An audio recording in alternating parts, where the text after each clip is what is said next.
I'm Peter, I'm here with NWSID, and we're visiting Cindy's Window Fashions today. I'm here with Kayla, and she's going to tell us all about what they do. So we are your window covering specialists. We're a Centurion level gallery, so we're the highest level of partnership with Hunter Douglas. And we also have a custom workroom, which is here at our Gresham store. We also have the Bolliger location, which is on 28th and Broadway. So both of the showrooms are basically set up the same. They're going to have your full Hunter Douglas gallery with all of the products and operating systems to walk through with your client. And then both of the showrooms also have the drapery area, which is lots of fabric books. Hardly any decisions to make. Yeah, no choices at all. Yeah.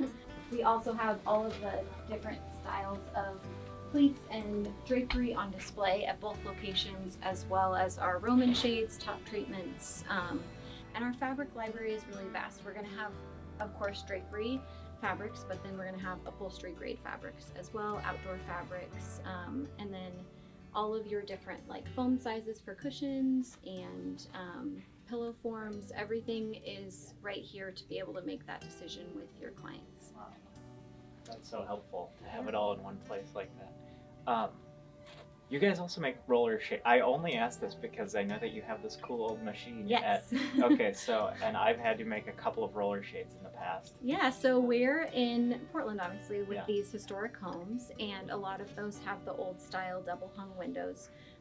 And most products, as we all know, you're not going to get them inside that window, but if a client really wants them inside the window, we're able to fabricate those shades custom. Donna has been doing that for over 40 years at Bolliger's. She was trained by the Bolliger family, so she does a wonderful job. And basically those are great because they're going to go right in the sash of the window and not be outside mount.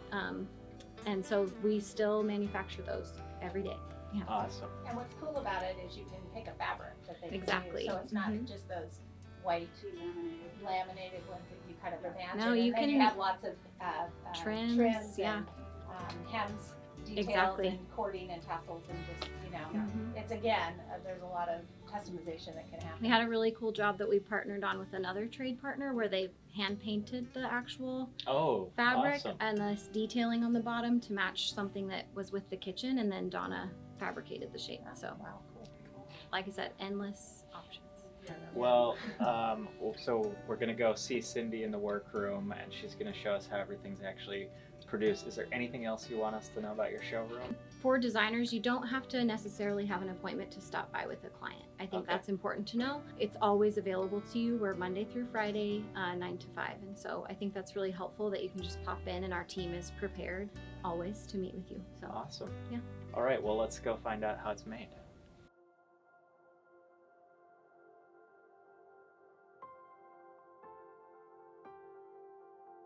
This is our light table,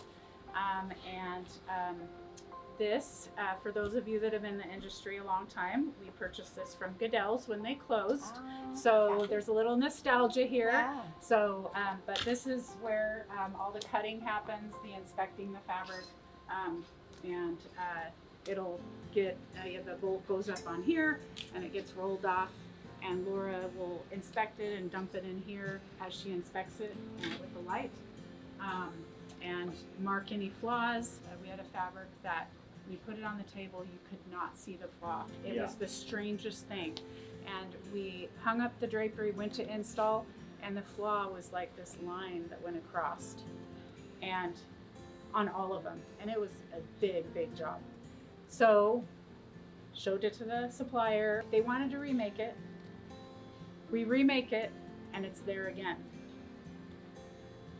3 times, and then finally, I think we made it once, and then the fabric supplier also had a workroom, and they're like, we're just gonna make it.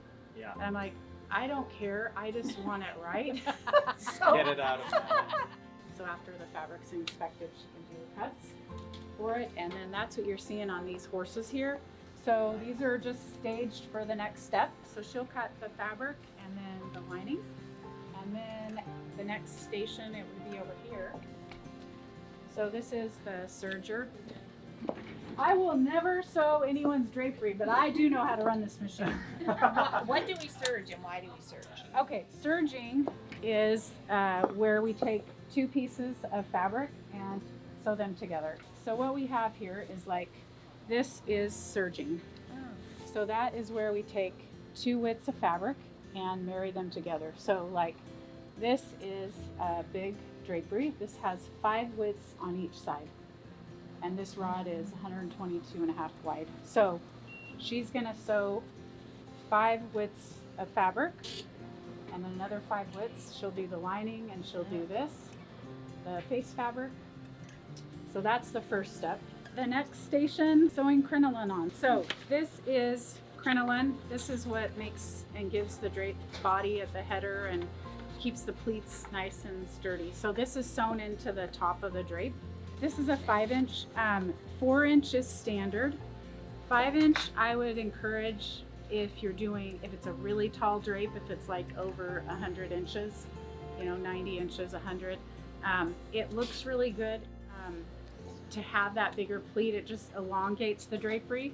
And we were just having a conversation yesterday about a job we're doing for a client that is a sheer. And the layers of it, when you layer it and fold it in and everything, it kind of distorted the sheer a little bit. So we wanted to keep all the coloration as even as possible. So this is a clear buckram. So she'll sew the buckram on and get that all on with the face fabric and the lining. The way that we manufacture is the lining goes all the way in to the edge, and then this is double turned, so it's a 1.5-inch double turned side seam. This is ready to go to the blind hemmer, which is the last machine. The other step that machine is amazing for, this has been in 3 workrooms, I just found out. They will take it to that step where they've got the lining, the side seam, but they've left the hem out. So it's all raw at the bottom. So the lining and the face fabric are all together, no pleats are in. And they're gonna hook it up on this machine. It has a compressor and the panel goes up under here. And I'm not gonna turn it on, it's so loud, but Kayla and I can hold it. So they will fit it under here and the compressor holds that in place. And then it has a height over there. They can raise it up to what they need it to be cut at, so it's nice and straight, and then put the hems in. We call this the bucket because all of the fabric, it can go down in here and keep it clean. It's not on the floor. So this goes clear up to the top. They put the fabric on, send it up to where they need it for the pipe, and then this blade will go and travel the whole length here. This bar comes forward, and then the fabric goes down in there so they can get it nice and tight and straight, and then the blade will travel down all the way to the end. How cool. Yeah. So it makes for a really nice straight line, and then they could just take it over, stretch it out, and do the turning the hems up and the inboard flares. Does this machine have a name? I call it the Green Giant. The workroom table here, this is where, when you guys walked in, they'll lay the fabric out to put the side seams in. We use this for everything. We have an extension on it that we added that can be lifted up. On the side, you'll see where we can slide fabric in so that it doesn't land on the floor. So before the bar tacker, Diana would put the pleats in, and then she would sew the stitch down for the pleat. Okay. Yeah, so that gets done first. Okay. And then the bar tacker. This is a bar tacker, and they will take the fabric and create the pleat and then set it under lift this foot up, set it under there, and then this makes that little tack right here. This is what you get from a bar tacker. This machine only goes forward, it doesn't go reverse. But Diana, what is the love of this machine? It's just a workhorse, right? Yeah. But it only goes forward. Okay, what era? Yeah. Oh gosh. 40s? 30s? This is 100. I looked up the serial number on the Singer website and it's over 100 years old. Yay! happy birthday. And then the last machine here in terms of the sewing portion, this is the blind hemmer. And again, this machine has been at Dale's Draperies. It was also at Oregon Drapery, if you guys ever heard of Oregon Drapery.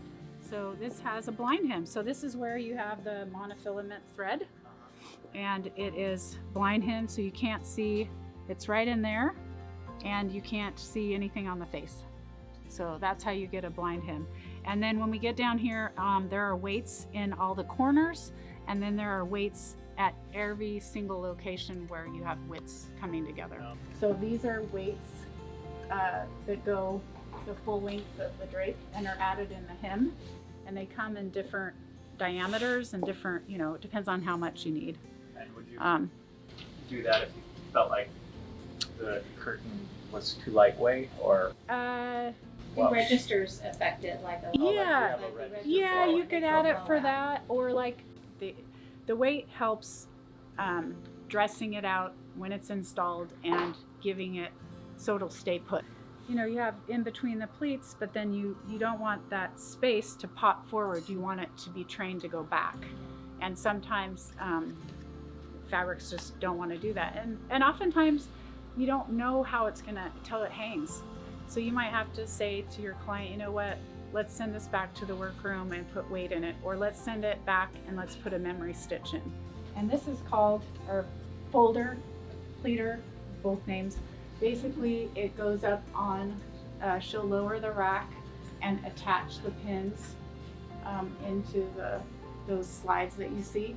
And then it allows them to steam it out, front and back. It allows them to put it into the folds here and get ready to put it in a bag to go out the door. So this is really kind of the last stage.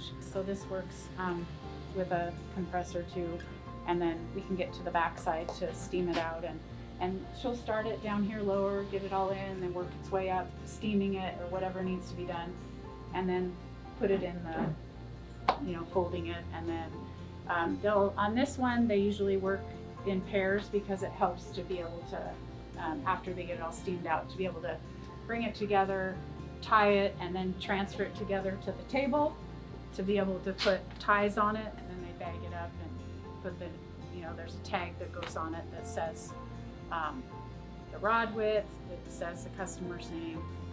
We're currently, we're looking for more seamstresses, and I would love to hire somebody that wants to learn it. Like if they want to learn it and just start and do cutting, they could be here and be absorbing it. And I mean, that's a big part of it. Inspecting, cutting, checking the fabric in, all of that. Well, thanks Yeah. for being Thank such a good resource for our community. Yeah, thank you. Thanks for coming out today, you guys. Thank you. Yeah.